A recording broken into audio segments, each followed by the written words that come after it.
நீங்கள் ஒன்றுக்கும் கவலைப்படாமல். எவ்வளவு ஒரு விடுதலையின் வாழ்க்கையை ஆண்டவர் நமக்கு கொடுக்கிறார் பாருங்க. எவ்வளவு நம்பிக்கையின் ஒரு வார்த்தையை கர்த்தர். நீ ஒன்றுக்கும் கவலைப்படாதப்பா, நீ ஒன்றை குறித்தும் கவலைப்படாத. நீ எதை குறித்து கவலைப்படுற? உன்னை கவலைப்பட வைப்பது சாத்தான் உனக்கு கொடுக்கிற சிந்தனையின் தாக்குதல். நீ அதுக்கு சாத்தானுடைய சிந்தனைக்கு கொடுத்து நாளைய தினத்தை குறித்து கவலைப்படாத. உனக்கு இருக்கிற பிரச்சனைகளை குறித்து கவலைப்படாத. உனக்கு இருக்கிற எதிர்மறையான சூழ்நிலைகளை குறித்து கவலைப்படாத. நீ ஒன்றுக்கும் கவலைப்படாம நீ என்ன செய்யணுமா? என்ன செய்ய வேண்டுமா? எல்லாவற்றையும் குறித்து உங்கள் விண்ணப்பங்களை நீங்க ஜெபம் பண்ணுங்க. நீங்க கவலைப்படாதீங்க. நீங்க என்ன செய்யுங்க? ஜெபம் பண்ணுங்க. வேத வாசிப்பும் ஜெபமும் எப்பொழுதும் இணைந்தே போகிற தண்டவாளங்களாக இருக்கிறது. சிந்தனையில ஜெயிக்கணுமா? வேதத்தை பிடிச்சுக்கிடுங்க. சிந்தனையில தேவ சமாதானம் நிரப்பணுமா? தேவ சமூகத்தில் முழங்கால் போட்டு ஜெபம் பண்ணுங்க. எப்படி ஜெபம் பண்ணணும்? ஸ்தோத்திரத்தோட ஜெபம் பண்ணணுமா? எப்படி ஜெபம் பண்ணணுமா? ஸ்தோத்திரம். அப்போ பிரச்சனைகளுக்கு மத்தியிலே, வேதனைகளுக்கு மத்தியிலே ஆண்டவரை துதித்து பாடுங்கள். ஆண்டவருக்கு ஸ்தோத்திரம் பண்ணுங்க. ஆண்டவருக்கு நன்றி சொல்லுங்கள்.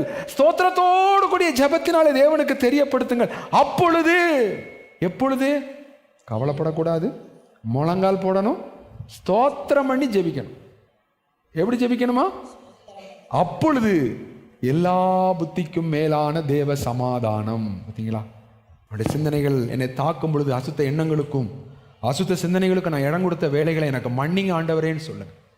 மனுஷருக்கு முன்பாக பெருமையாக காட்டுவதற்காக சாத்தான் என்னுடைய இருதயத்தை ஏவி விட்ட பொழுது, என்னுடைய சிந்தனையை தாக்கின பொழுது அதற்கு இடம் கொடுத்து மனுஷருக்கு முன்பாக மேன்மையாக காணப்பட வேண்டும் என்று சொல்லி, ஆண்டவரே நான் நடந்து கொண்ட வேலைகள், அலங்கரித்த வேலைகள், அப்படி பெருமையாக பேசின வேலைகள் உண்டு, ஆண்டவரே என்னை மன்னிங்கன்னு சொல்லுங்க. வேண்டாம் ஆண்டவரே, மனுஷருக்குள்ளே மேன்மையாய் காணப்படுவது தேவனுக்கு முன்பாய் அருவருப்பாக இருக்கும் என்று சொன்னீங்களே கர்த்தாவே. கெட்ட சிந்தனைகள், வீண் சிந்தனைகள், இருமாப்பான சிந்தனைகள், துர்ச்சிந்தனைகள் இதெல்லாம் என்னை விட்டு எடுத்து போடுங்கப்பா. இந்த சிந்தனைகளை இனி சத்துரு எப்படி தாக்குகிறான் என்று அடையாளம் கண்டு கொள்ளக்கூடிய ஞானமுள்ள இருதயத்தை எனக்கு தாரும் என்று சொல்லிக்கிறேன். சாத்தான் என்னை தாக்கும் பொழுது அந்த சிந்தனைக்கு நான் இடம் கொடுத்து அந்த சிந்தனையில நான் வீணரா போயிடக்கூடாது. ஆண்டவரே என்னை காப்பாற்றும். ஆண்டவரே அன்றே எனக்கு ஞானம் தாரும். ஆண்டவரே சாத்தான் என்னை தாக்குகிறான் என்பதை நான் கண்டுபிடிக்க எனக்கு உதவி செய்யும் என்று சொல்லி நாம் ஜெபிப்போம்.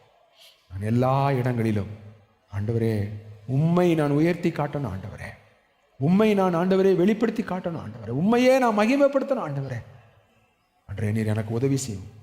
அதில் தவறின வேலைகள், தடமாறின வேலைகள் ஆண்டவரே நீர் என்னை மன்னியும் என்று சொல்லி நாம் கேட்போம். கர்த்தர் நிச்சயமாக நம்மை பலப்படுத்த வல்லவராயிருக்கிறார்.